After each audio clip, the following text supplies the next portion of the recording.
property, what should I look for? Something with a lot of equity or something with a lot of cash flow? Obviously you want both, but if you have to choose, what do you look for? Listen up. Is your current business or your current job giving you enough cash flow right now? In which case you go for equity.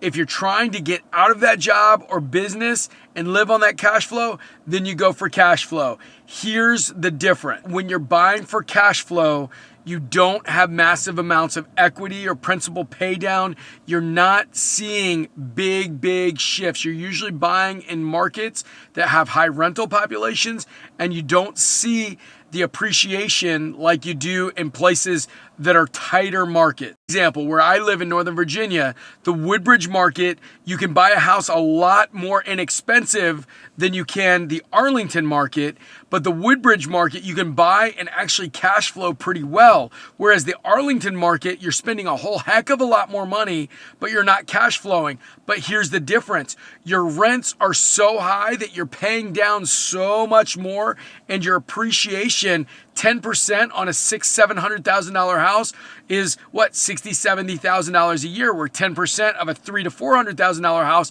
is about half of that. So you compound the principal pay down and the slower appreciation, and you see that you build equity at a slower pace, but you're gonna cash flow more. So if you want to cash flow and get out of a job or a career through cash flowing, then you're going to be looking for those smaller properties that cash flow higher. If you're looking for net worth that could later be transformed into cash flow, then you want to be looking for equity plays.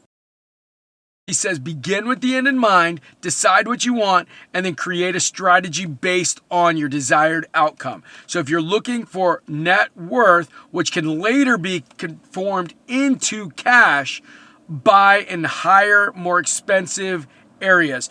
If you're looking for cash flow that may not appreciate as fast, you'll look at like areas that are a little bit less expensive that are going to cash flow like crazy, and you can stack those on top of each other to replace your current income. Go do it. Live uncommon.